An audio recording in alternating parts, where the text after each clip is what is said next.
This gigantic gimbal is the DJI Ronin-S, which was launched back in 2018. And this small cute little bugger here is the Zhiyun Weebill-S, which was launched a few months ago in 2019. As of price, right now the Essentials kit for the Ronin-S is about $499, while the Weebill-S standard kit is about $439 US. In terms of battery life, both these gimbals can go up to 12 hours. And in terms of weight, this giant gimbal over here, uh, it actually weighs in at 1.8 kgs, whereas the Weebill-S is about 1 to 1.2 kgs. So a lot of difference in size and weight. One cool feature is the Weebill-S is able to lock all the axes. And one thing I don't like about the Ronin-S is you cannot lock the axis. Basically, yeah, it's all over the place. So in terms of portability, you basically need to buy like a tape or something like that, or Velcro, and just tape it up so that it doesn't move when you put it in your bag and stuff. So it's easy to carry around. So not really very travel friendly, the Ronin-S, and it's so much bigger. In terms of valid payload, the Ronin-S definitely can take heavier camera setups of up to 3.6 kg, which is pretty awesome. And the Weebill-S, some sort about 2.5 to 3 kgs. The valid payload on the Zhiyun Weebill-S is still blank on the Zhiyun website, so they did give some examples like a pretty heavy camera setup like the Panasonic S1 with the 24 to 105 millimeters f4 lens, which is about 1.7, 1.8 kgs. So that setup has been tested on the Weebill-S. So basically for me, the most important thing when choosing a gimbal is not only the price and affordability, but the compatibility. If you have a camera setup that isn't working on your gimbal to use its cool features and stuff, then basically it's pretty pointless. So let's check out the camera compatibility list for the DJI Ronin-S and the Zhiyun Weebill-S. So let's take a look at the Ronin-S camera compatibility list, which was updated in November 2019. And you can see that they have included nearly every single camera there is available in the market, even for the S1H, the G95, the Nikon Z50, the Sony a6600 and stuff. So basically, in terms of camera compatibility, DJI certainly has done a good job. So now let's take a look at the Weebill-S camera compatibility list, and it's much shorter than the DJI Ronin-S camera compatibility list. But they have included all the most popular cameras there is, so if you aren't using a very popular camera, you might not find your camera on this list. One thing great is that they did include the Panasonic S1H. Second most important thing when choosing a gimbal would be the price, how affordable it is within your budget. And the Zhiyun Weebill-S, which is newer, is $30 cheaper than the DJI Ronin-S. So not much of a difference there, but if $30 makes a difference to you, then get the Weebill-S, which is slightly cheaper. In terms of practicality, both these gimbals are able to take mirrorless and DSLR, so it's not like the DJI Ronin SC where it was specifically designed for mirrorless cameras. So if you have a DSLR, buying a Ronin SC would be pretty pointless. But for these two gimbals itself, they do take both mirrorless and DSLR. So if you're like me, where you have some Canon DSLRs and mirrorless cameras, either one would be fine, except going back to the first point would be the compatibility, whether or not your camera setup is on the compatibility list. Fourthly, in terms of functionality and the cool features available, the Weebill-S does have a slight edge over the Ronin-S with a few more features that we might go through later on. And lastly, the most important thing would be portability.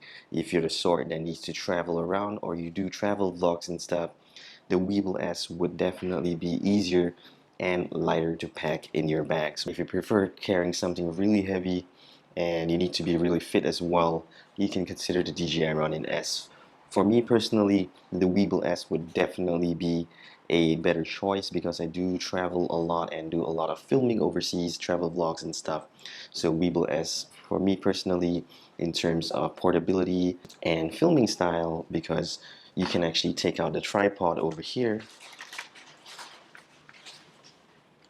and flip it in front here. Yep, so pretty cool. You can actually hold it like that to get low shots and all that. So yeah, for me, the Weebill-S, I love this part, the design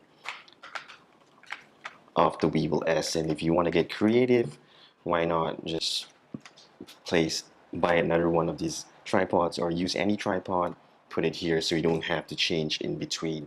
But if you are going to do that, it's better to use the original Zhiyun tripod because it does have that locking mechanism over here, which actually locks into place by pushing the button up once you screw it in. And at the bottom here, they don't have that locking mechanism, so you can practically use any tripod that you want.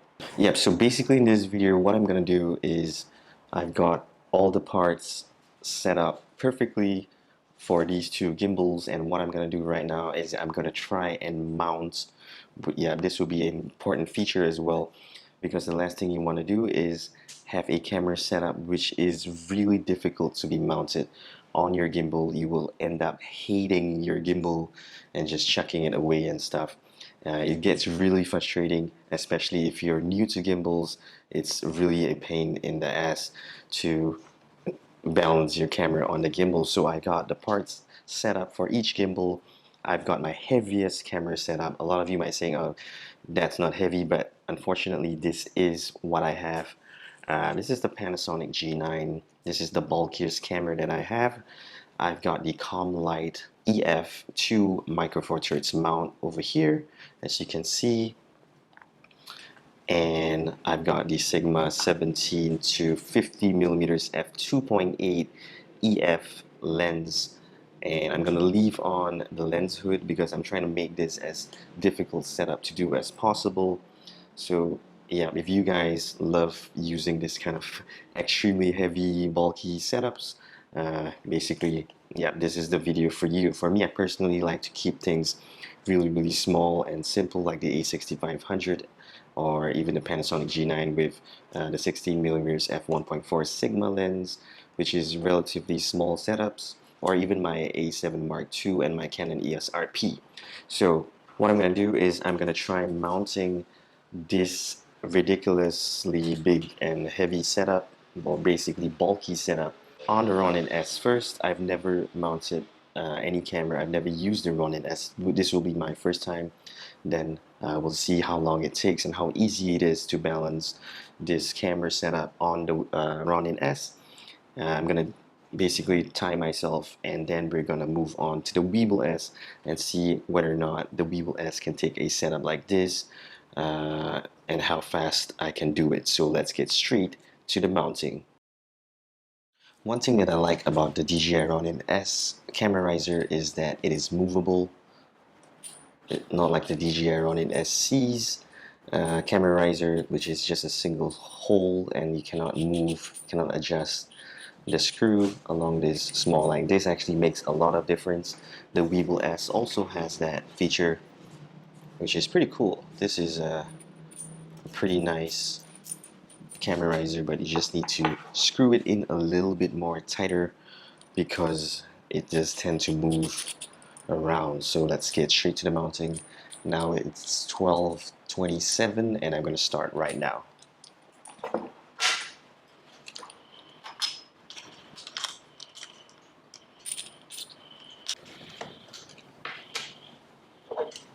A small rig plate.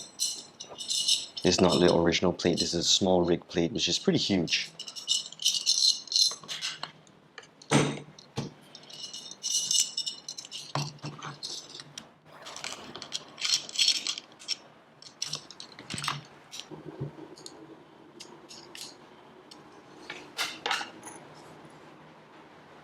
And one thing I noticed about the lens support is that it has two small wheels on each side, which is pretty cool. Two small wheels so that it doesn't scratch your lens. That's what one of the YouTubers said, that the Weebill-S, the camera, the lens support, this metal part actually scratched his lens, and it was pretty pissed off. Okay, so I got it set up.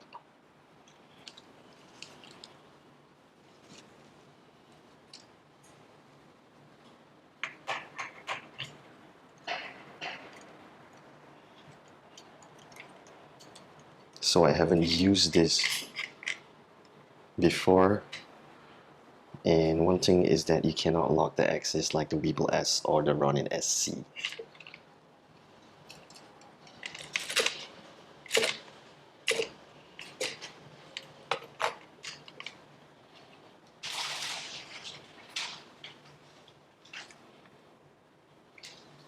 Alright, so it looks pretty good. Pretty fast as well compared to the Ronin-SC.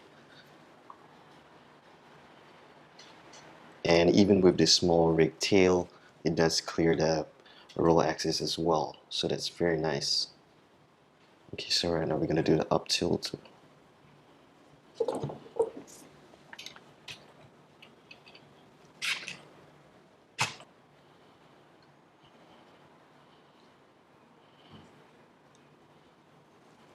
Is that good? Yep, looks good. Looks nice and straight. Now we move on to the last axis, which is the pan axis. Oh, that's not good. Alright, that looks good. Pretty fast. It's about 6 minutes or so. 6 minutes or so. 27 to 33, yeah, about 5 minutes just to do the setup, last axis.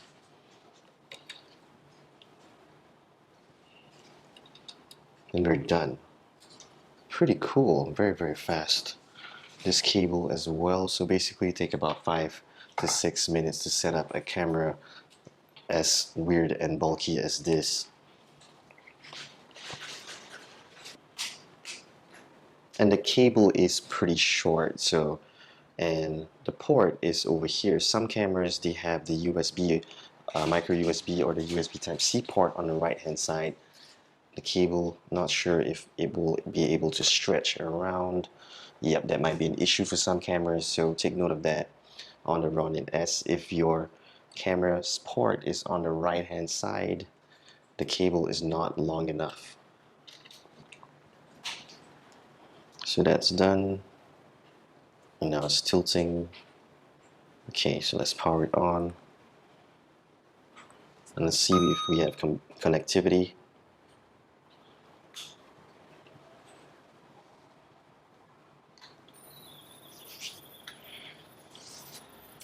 That sound you hear is from the lens itself. This Sigma 17 to 50 f2.8 is really, really noisy autofocusing.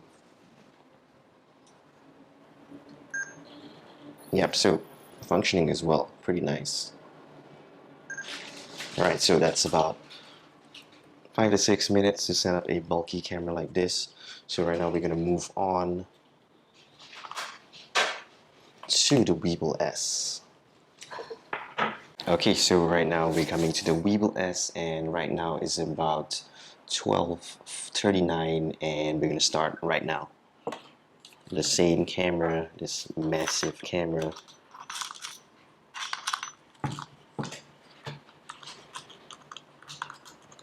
So I've been using the Weebill-S for quite some time right now, and honestly, between using this and the Ronin-SC, I prefer to use the Weebill-S.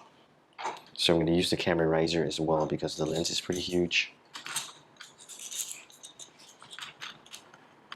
I'm going to push it all the way to the front so that the lens has enough support.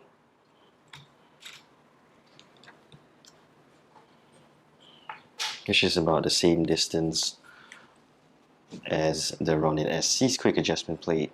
But if the Weebill-S cannot take the weight, then I will need to move the camera riser a bit forward. So that's the good thing about having a camera riser which is able to move Let's see if this is able to work. Like I said, if not, we will have to push the camera riser slightly forward. Oh yes, the second half of the quick adjustment plate.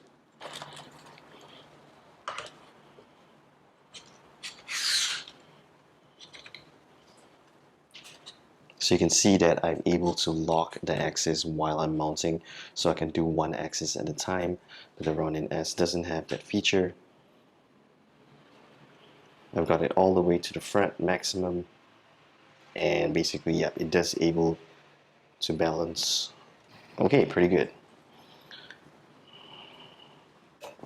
Doing the left to right. Is that straight? Looks good. I'll tighten it. And then, okay, that portion here is an issue. It doesn't clear.